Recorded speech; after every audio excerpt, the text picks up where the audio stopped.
Question number 21. Diagram 14 shows an aeroplane flying horizontally. Flying horizontally bermaksud kapal terbang tak naik pun tak turun. Ini membawa maksud upward force. And downward force should be balanced. Okay, kemudian dia juga kata move with decreasing velocity. Semakin lambat punya. Ini membawa maksud the drag should be bigger than the thrust. So answer should be cat. Question number 22. The force acted is 70 Newton with constant velocity. Tengok, ini adalah force acted. F. Okay, kemudian soalan tanya, what components move the baby stroller forward? Yang menyebabkan dia bergerak ke depan sebenarnya adalah ini, iaitu Fx. Yang pernah bagi tahu banyak kali, When no angle, we use sin. So sebenarnya ini adalah F sin 50. Tetapi dalam pilihan dia tak bagi F sin 50. Dan kita kena fikir macam ni. This is a single force. You are given here 50. So ini membawa maksud sini mesti adalah 40. Then if you want to find out the Fx, when you see angle, we use cos. So we can use F cos 40. So answer should be cat. Sebenarnya ingat sin 50 dengan cos 40 are the same. Kamu tak percaya, kamu pergi tekan calculator. Sin 50.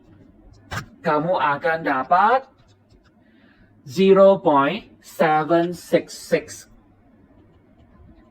And bila kita pergi tekan cos 40, you also will get 0.766. Next question. Which of the following does not describe an object in equilibrium? Equilibrium bermaksud balance force. Bila balance forces, dia ada dua kemungkinan. Mungkin objek itu at rest. Mungkin objek itu move with constant velocity. Okay, so sekarang dia tanya yang mana bukan, does not. Okay, so ini stop, betul. Ini adalah constant speed, betul. Ini docking at the port, berhenti dalam tempat pelabuhan, ini pun betul. When an aeroplane takes off from the runway, aeroplanes dia naik ke atas, sebenarnya aeroplanes itu mesti kena accelerate. Semakin cepat baru dia boleh start naik ke atas punya. So, D, dia ada acceleration punya. D, dia ada resultant force punya. D, bukan balance forces. D adalah unbalanced forces. What is the acceleration of the load? Okay, see the diagram given. Sini adalah 3 kg. The weight is mg. Kita kira dengan guna 3 times 9.81. Sini punya weight ni, kita kira dengan mg juga. We use 5 times 9.81. And kita dapati bahawa 5 kg punya weight adalah lebih besar daripada 3 kg punya weight. So dia unbalanced So ada resultant force, F equal to ma. Resultant force kita boleh kira dengan 5 darab dengan 9.81 tolak dengan 3 darab dengan 9.81. So force yang extra itu digunakan untuk menggerakkan kedua-dua objek itu bersama-sama. This one moving upward, this one moving downward. They move together. That's why the mass should be 3 plus 5 because they move together. Dan dengan ini kita boleh kira dia punya acceleration. So the answer is boy. Okay, next question. Diagram 12 shows a boy riding a bicycle with constant velocity. When you see constant velocity, bermaksud it should be balance forces. So answer should be dot. The forces are in equilibrium. Question number 23. Which of the following is correct to show the relationship between R, WX dengan WY? So ingat ini adalah R, normal reaction. Dan kita tahu this is called the weight of the object. It can be resolved into two components. Ini dikenali sebagai weight component perpendicular to the surface. Weight component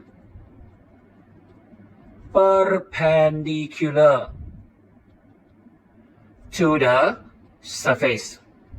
And normally kita label dengan huruf WY.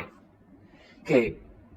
Weight boleh pecah kepada WY, dia pun boleh lerai kepada WX. WX. This one we call as the weight component parallel to the surface. Okay, so for this question, sebenarnya kita tahu the upward force should be equal to downward force. Then R, it should be equal to WY. So answer is A. Question number 21. A basket of mass 2.0 kg is suspended from a weighing scale hanging from the ceiling of a lift. What happens to the reading of the scale if the lift moves down with an acceleration? Ini pernah bincang dalam normal class. Jika lift memecut ke atas, kita punya body weight semakin besar.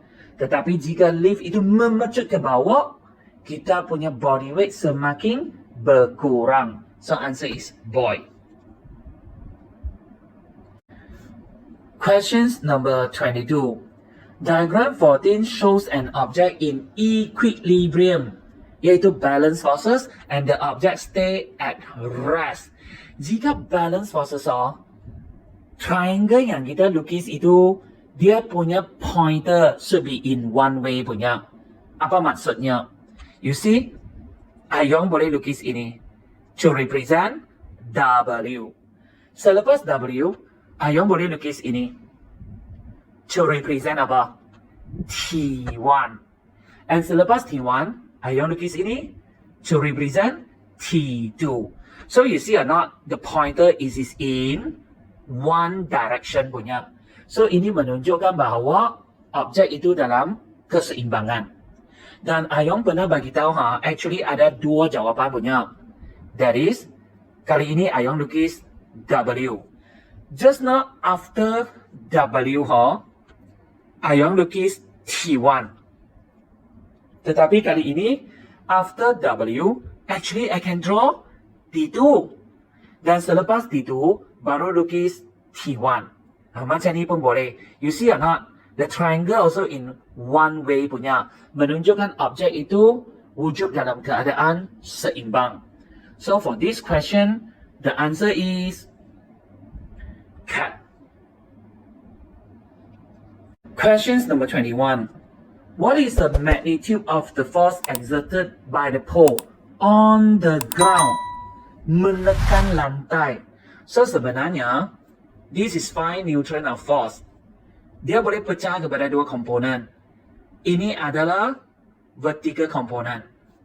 Dan ini adalah horizontal component. But for this question, dia nak menekan ke lantai. That's why vertical component ini penting. This one resolve ke sini menjadi vertical component. When no angle. Ayong kata sini dia tak tunjuk angle. No angle, we use sin 500, sin 60 degree. Ini pun sama, it can resolve menjadi vertical component. Ayong kata no angle, sini dia tak tulis angle. No angle guna sin. Ada angle punya tempat guna cos. So this one no angle, we didn't see any angle here. So we use sin 500 sin 60. So kita ada 2 500 sin 60 acted downward, menekan ke lantai. So 2 500 sin 60. Answer should be equal to dot.